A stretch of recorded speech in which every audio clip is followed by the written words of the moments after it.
پیل به له هندوستان وکړو.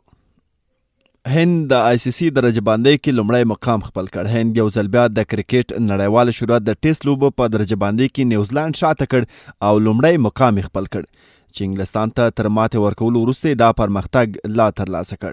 تر دې مخکې نیوزیلند په ټیسټ درجه بندۍ کې لومړی مقام لرونکي لوبډله او هند په دویم مقام کې قرار درلود چې اوس هند په لومړي مقام او نیوزیلند بیا په دوهم مقام کې قرار لري. هند او انګلستان د 4 ټیسټ لوبو لړۍ ترسره کړه چې هند د 3-1 سره دغه لوبلړۍ په خپل نوم کړه او له دې سره د آی سی سی ټیسټ چمپینشپ پایلوبې ته هم لار پیدا کړه او له نیوزیلند سره به مخامخ شي.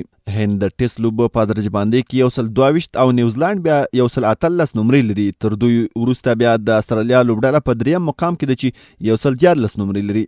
همداراز انګلستان په 4م، پاکستان په 5م، سویل افریقا په 6م، سریلانکا په 8م، ویسټ انډیز په 8م، افغانستان په 9م او بنگلاديش په 10م مقام کې ده. افغانستان 50 نمرې لري او بنگلاديش بیا 51 نمرې لري. د آی پی ایل 2021 کال د پیلېدو نیټه اعلان شوه. د هند تجارتي لیګ یا آی پی ایل 14م پړاو چې سږ کال ترسره کیږي د پیل او پای نیټې په اعلان شو چې د اپریل په 9مه نیټه به پیل شي او په 6 ښارونو کې به ترسره شي. دا ځلې آی پی ایل سیالۍ د کورونا په دې حالاتو کې په هند کې ترسره کیږي. تیر کال د کورونا له امله د آی پی ایل سیالۍ ځنډېدلې وي چې وروسته په متحده عربي اماراتو کې ترسره شوې. په راپور کې ویل شوي چې د هند په 6 ښارونو احمد آباد، چنای، بنګلور، نوی ډیلي، کلکتا او ممبئی کې به دغه سیالۍ ترسره شي. 60 لوبې دي او 52 ورځې به دوام وکړي چې د کورونا د مخنیوي په پار به ورته پوره تدابیر ونیول شي. د هند کرکټ بورډ یو تن رسنیو ته ویلي چې په احمد آباد او چنای کې لوبغالو کې 50% تماشاچیان پرېښودل کیږي، خو د نورو لوبغاړو په اړه څه نه دي ویل شوي. د آی پی ایل 2021 سیالۍ چې د اپریل په 9مه نیټه پیل شي د می تر 30 نیټې به دوام وکړي. په دې سیالیو کې 3 افغان لوبغاړي راشد خان، محمد نبی او مجیب الرحمن هم لوبیږي چې 3 واړه د سنرایزر حیدرآباد لوبډلې سره لوبیږي. شهنشاه افریدي د شاهد افریدي له لور سره کوشته وکړه. د پاکستان کرکټ ملي لوبډلې چټک توپ اچوونکی شهنشاه افریدي د پاکستان د کرکټ ملي لوبډلې پخواني لوبغاړي او لوبډلمشر آلراونډر لوبغاړي شاهد افریدي د لور سره واده کړی. ځینو سرچینو لیکلي چې د شاهد افریدي دویمه لور چې انشا افریدي نومیږي له هغه سره د شهنشاه افریدي کوژده شوې ده چې اوس شاهین او شاهد زوم او خسر شو. په دې اړه بیا په رسمي ډول نه هم شهنشاه افریدي څه ویلي او نه هم شاهد افریدي تر اوسه پورې څه ویلي، خو د سرچینو په وینا چې هغوی ته د شهنشاه افریدي نږدې کسانو خبر ورکړی. تېره ورځ شاهد افریدي د خپلو لوڼو سره اخیستل شوي ځینې عکسونه هم په ټولنیزو رسنیو کې خپاره کړي وو. شهنشاه افریدي اوس مهال د پاکستان کرکټ ملي لوبډلې یو له ځوانو او مخکښو توپ اچوونکو څخه دی چې په هره بڼه کې ښه توپ اچونه ترسره کوي.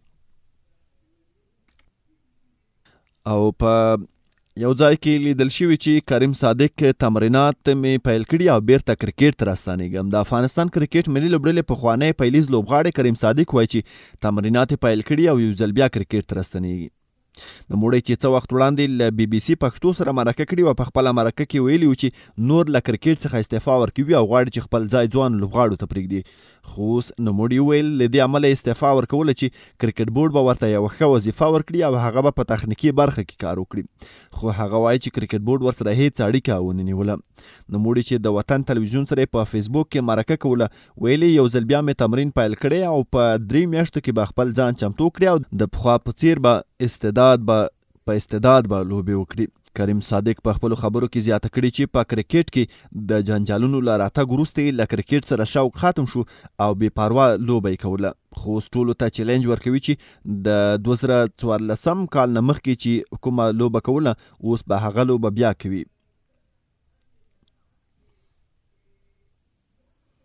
خو د هندوستان ښځینه لوبډله د سویلي افریقا سره د 15 ورځنیو لوبو لړۍ نن پیلوي. ټاکل شوي چې نن د هندوستان او سویلي افریقا د ښځینه لوبډلو ترمنځ د 15 ورځنیو لوبو لړۍ پیل شي. دا لوبې نن د هندوستان په کوربتوب په ځایي وخت لنکاو کې پیل کیږي چې د مارچ میاشتې تر 19 نیټې به دوام وکړي او له دې لوبو وروسته به بیا د مارچ په 20 نیټه د 20 ورځې لوبو لړۍ پیل شي چې 3 20 ورځې لوبې پکې شاملې دي چې د مارچ په 24 به پای ته ورسیږي. له 2018 کال راهیسې د دواړو لوبډلو ترمنځ 15 لوبې ترسره شوې چې 4 هندوستان او یوه بیا سویل افریقا ګټلې چې وروستۍ لوبه د 2019 کال اکتوبر کې هند د 6 منډو په توپیر ګټلې وه.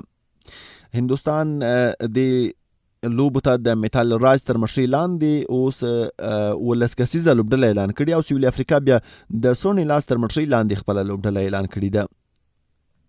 دا لوبې د هند لوبډلې لپاره د ښځینه نړیوال جام راوروسته لومړی ځل دی چې ترسره کوي، خو سویل افریقا بیا له دې مخکې له پاکستان سره هم سیریزونه لوبولي وو.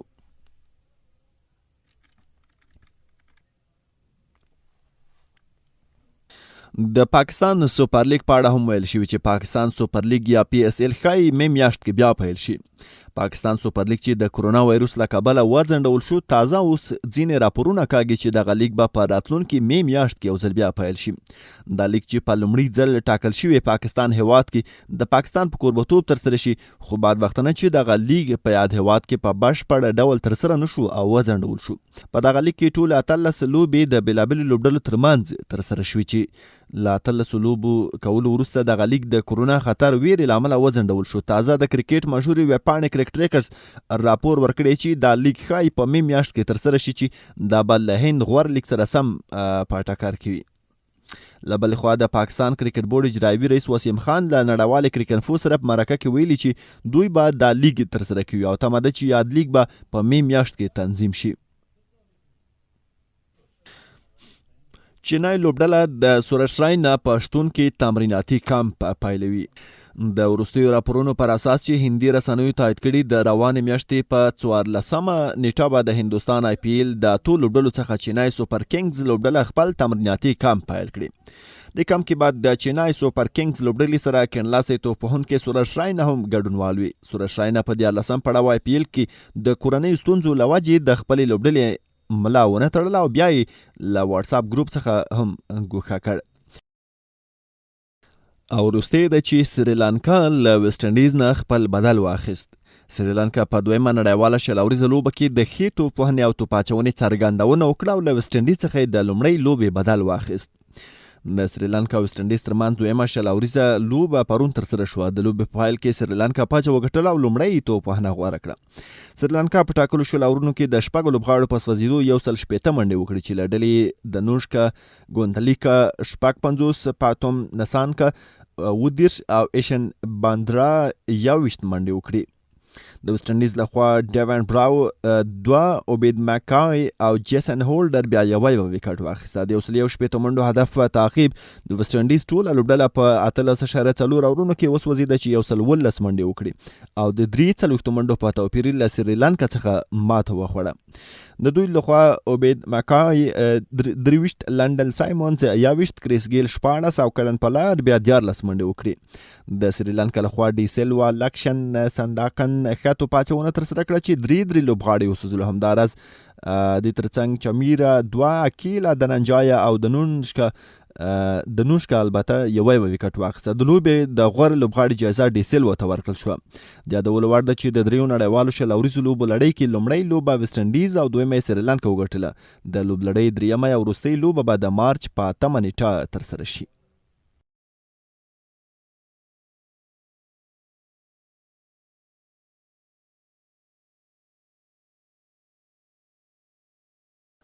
ګران اوریدونکو، په همدې سره د ازمون راډیو څخه لوبیز ډګر ورزشي خپرونه هم پای ته رسیږي. ستاسو له پاتې کېدنې مننه. تر بیا ما سید وزیر اند او حکمت اقرار ته اجازه ورکړئ. خدای مو